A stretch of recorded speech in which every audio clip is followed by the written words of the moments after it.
ആദ്യമായി girls Islamic organisation Malappuram സംഘടിപ്പിച്ചുകൊണ്ടിരിക്കുന്ന ഉജ്ജ്വലമായ ഈ സമ്മേളനത്തിന് എല്ലാവിധ അഭിവാദ്യങ്ങളും അർപ്പിക്കുകയാണ്.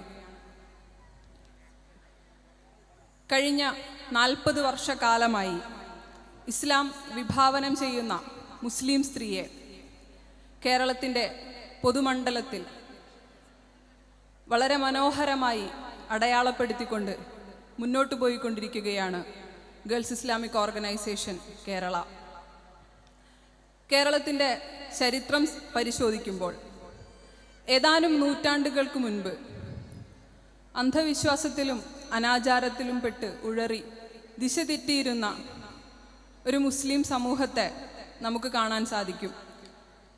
അതിനകത്ത് തികച്ചും അദൃശ്യരായിരുന്ന, അപ്രസക്തരായിരുന്ന ഒരു മുസ്ലിം സ്ത്രീ സമൂഹത്തെയും നമുക്ക് കണ്ടെത്താൻ സാധിക്കും. അവിടെ നിന്ന് അവരെ ഖുർആനിൻ്റെയും ഹദീസിൻ്റെയും വെളിച്ചത്തിലേക്ക് നയിച്ച നിരവധി നവോത്ഥാന പ്രസ്ഥാനങ്ങളും സാമൂഹ്യ പരിഷ്കർത്താക്കളുമുണ്ട്. ആ ചങ്ങലയിലെ യുവരക്തം തുളുമ്പുന്ന കണ്ണിയാണ് ഗേൾസ് ഇസ്ലാമിക് ഓർഗനൈസേഷൻ എന്ന് പറയുന്നത്.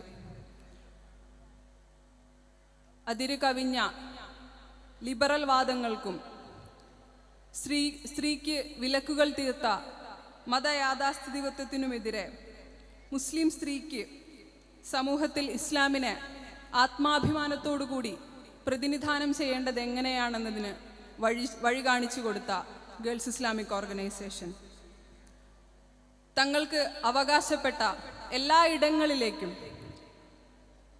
അഭിമാനത്തോടുകൂടി നടന്നു കയറി ചെല്ലുവാൻ അവരെ പഠിപ്പിച്ച പ്രസ്ഥാനം. കേരളത്തിൻ്റെ ചരിത്രത്തിൽ, പ്രത്യേകിച്ച് മുസ്ലിം ജനതയുടെ ചരിത്രത്തിൽ വളരെ സുപ്രധാനമായ ഏടുകൾ തുന്നിച്ചേർത്ത് വയ്ക്കുവാൻ ഇക്കഴിഞ്ഞ 40 വർഷക്കാലം കൊണ്ട് ഗേൾസ് ഇസ്ലാമിക് ഓർഗനൈസേഷന് സാധിച്ചിട്ടുണ്ട്. സ്ത്രീകളുടെ പള്ളിപ്രവേശനം അതിൽ വളരെ സുപ്രധാനമായ ഒരു ഏടാണ്.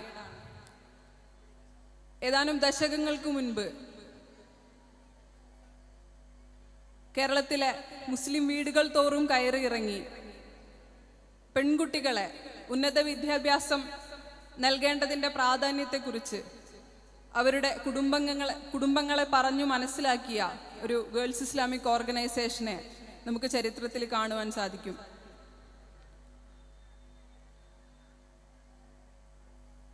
അങ്ങനെ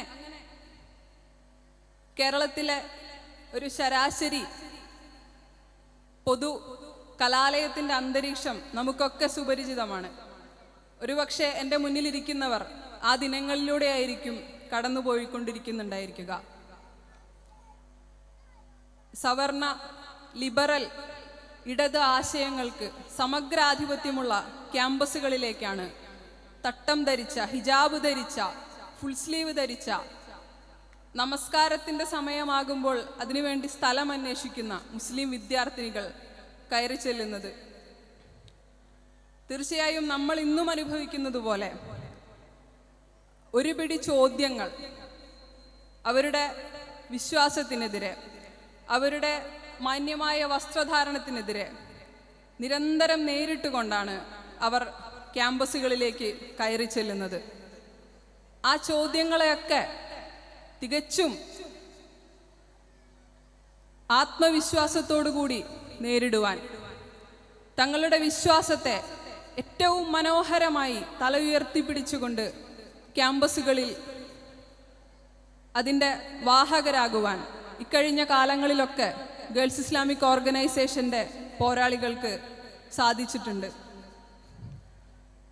തങ്ങളുടെ വേഷവിധാനവുമായി ബന്ധപ്പെട്ട്, വിശ്വാസവുമായി ബന്ധപ്പെട്ട് തങ്ങൾക്കെതിരെ വന്ന ഓരോ ചോദ്യങ്ങളെയും ചിരിച്ചുകൊണ്ട് അവർ നേരിട്ടിട്ടുണ്ട്. ചരിത്രത്തിൽ നമുക്കത് കാണുവാൻ സാധിക്കും.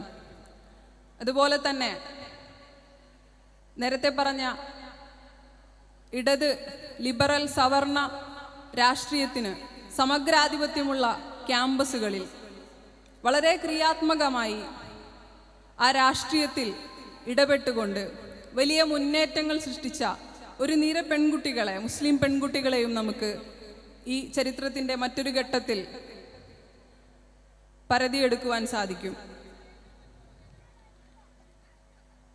ഇത്തരം സമഗ്രാധിപത്യ അക്രമ രാഷ്ട്രീയ പ്രവണതകൾക്കെതിരെ, ക്യാമ്പസുകളിലെ അരാഷ്ട്രീയ പ്രവണതകൾക്കെതിരെ വളരെ കൃത്യമായ ആർജവമുള്ള നിലപാടുകൾ ഉറക്കെ പറഞ്ഞ ശബ്ദമുള്ള പെൺകുട്ടികളെ, മുസ്ലിം പെൺകുട്ടികളെ കണ്ട് കേരളം സ്തംഭിച്ച് നിന്നുപോയിട്ടുള്ള ചരിത്രങ്ങൾ നമുക്കറിയാം.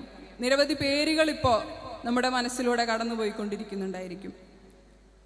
തങ്ങൾക്കെതിരായ എല്ലാ വിദ്വേഷ പ്രചരണങ്ങളെയും അടിച്ചമർത്തലുകളെയും മർദ്ദനമുറകളെപ്പോലും നേരിട്ടുകൊണ്ടാണ് ക്യാമ്പസുകളിൽ അവരൊക്കെയും തങ്ങളുടെ വിശ്വാസത്തിന് വേണ്ടി, നീതിക്ക് വേണ്ടി എഴുന്നേറ്റ് നിന്നത് എന്ന് നമുക്ക് കാണുവാൻ സാധിക്കും. കേരളത്തിലെ ക്യാമ്പസുകളിലെ ഓരോ മുസ്ലിം പെൺകുട്ടിയുടെയും ഡേ ടു ഡേ എൻഗേജ്മെൻ്റ് എന്ന് പറയുന്നത് ഇത്തരത്തിലുള്ള എല്ലാ അതീശബോധങ്ങൾക്കുമെതിരെയുള്ള കനത്ത പ്രഹരമായിരുന്നു എന്ന് നമുക്ക് മനസ്സിലാക്കാൻ സാധിക്കും. കേരളത്തിലെ ക്യാമ്പസുകളിൽ ഇടതുപക്ഷ സവർണ പ്രവണതകളോടാണ് ഈ പെൺകുട്ടികൾ എൻഗേജ് ചെയ്തതെങ്കിൽ സെൻട്രൽ യൂണിവേഴ്സിറ്റികളിൽ നമുക്ക് കാണുവാൻ കഴിയും വളരെ ഡീപ്പ് റൂട്ടഡ് ആയിരുന്ന, ആ സ്പേസിൽ വളരെ ഡീപ്പ് റൂട്ടഡ് ആയിട്ടുള്ള ജാതി സവർണ അതീശ മനോഭാവങ്ങൾക്കെതിരെയാണ് അവർ ഡയറക്റ്റ് ഫൈറ്റ് ചെയ്തുകൊണ്ടിരുന്നിരുന്നത് എന്ന് നമുക്ക് കാണുവാൻ സാധിക്കും. നമുക്കറിയാം, ഇന്ത്യയിലെ ക്യാമ്പസുകളിൽ മുസ്ലിം വിദ്യാർത്ഥികളും അതുപോലെ തന്നെ ബഹുജൻ പശ്ചാത്തലങ്ങളിൽ നിന്നുള്ള വിദ്യാർത്ഥികളും തീർത്ത മുന്നേറ്റത്തെക്കുറിച്ച് വായിച്ചിട്ടുള്ളവരാണ്, അത് നേരിട്ട് കണ്ടിട്ടുള്ളവരാണ് നമ്മൾ. ഈ രാജ്യത്ത് ഒരു വ്യക്തമായ പ്രതിപക്ഷമില്ലാതിരുന്ന കാലത്ത് ഈ രാജ്യത്തിൻ്റെ ഉജ്ജ്വലമായ പ്രതിപക്ഷമായി തീരുവാൻ ഇന്ത്യയിലെ വിദ്യാർത്ഥി സുഹൃത്തുക്കൾക്ക് കഴിഞ്ഞിട്ടുണ്ട്. ഇന്ത്യ കണ്ട രണ്ടാം സ്വാതന്ത്ര്യ സമരം എന്ന് പറയുന്ന മുസ്ലിം സമൂഹത്തിൻ്റെ പൗരത്വത്തെ ഇല്ലായ്മ ചെയ്യുന്ന, അവരെ ഈ രാജ്യത്ത് നിന്ന് പുറന്തള്ളുവാൻ വരെ പോന്ന സി എ എ നിയമത്തിനെതിരെയായിട്ടുള്ള പ്രക്ഷോഭങ്ങൾ, അത് രൂപപ്പെടുത്തുന്നതിലും നയിക്കുന്നതിലും രാജ്യവ്യാപകമായിട്ട് അതിനെ കൊണ്ടു നടക്കുന്നതിലുമൊക്കെ ആയിഷ റന്നയും ലതീദ ഫർസാനയും അഫ്രീൻ ഫാത്തിമയും ഒക്കെ അടക്കമുള്ള മുസ്ലിം പെൺകുട്ടികൾക്ക് എത്രത്തോളം നേതൃപരമായ പങ്കുണ്ടായിരുന്നു എന്ന് നമുക്ക് വളരെ കൃത്യമായിട്ട് അറിയാം.